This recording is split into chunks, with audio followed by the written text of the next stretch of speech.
All right, so on my ice cream video, I got a bunch of comments on the calories and the macros and how they don't add up. And I went back and I checked and yes, they don't add up. And I really wanted to know why. In my pancake recipe that I'm making right now, I noticed the same exact thing. Calories and the macros, again, do not add up. And I really wanted to get to the bottom of this. So let's see what the problem is. I went back and I traced all the original packaging of everything. We're gonna look at the flour and the egg whites, and let's just see what the calories and the macros are for those two.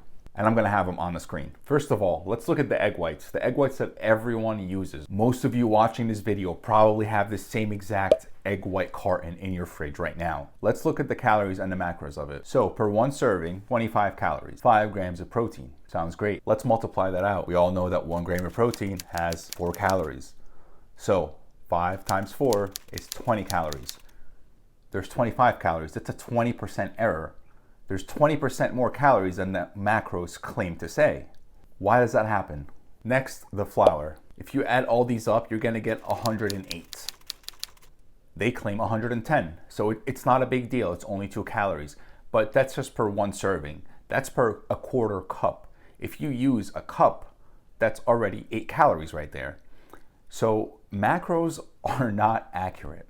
I challenge you to go check labels of your favorite foods and just see how far off they are. Macros are not accurate, and that's because they're allowed to round up and they're allowed to round down.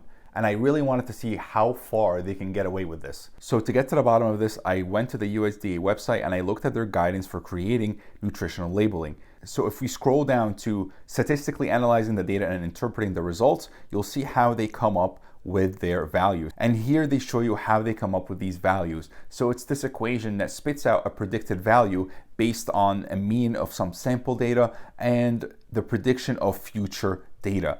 On top of that, there is this little 5/4, 5/6 factor here, which if you scroll down here, it tells you the factors 5/4 or 5/6 represent the 20% margin of allowance. That means companies can be incorrect for up to 20% in either direction.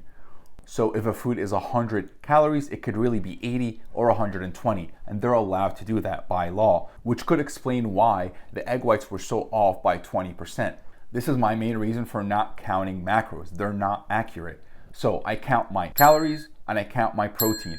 That's it. Because at the end of the day, calories in, calories out. That's all I care about, really. And I also make sure that my food has pretty high protein content. And it seems to be working out pretty well for me so far. I'm losing weight, I'm gaining strength, it's working. Calories and protein, that's really all that matters. Unless you're competing for a show or something and you really need to control your fats and carbs, which most of you probably are not, because if you are, then you have a coach. That's it for this video. Thanks for watching. I just wanted to bring this to your attention. Nutritional labels are not always accurate. In fact, I haven't been able to find one that's exactly accurate down to the calorie. If you can find one, let me know in the comments which one. I'm really interested. Next video is going to be the pancake one. I'm filming it right now, today, and I'll see you guys in the next video. Peace.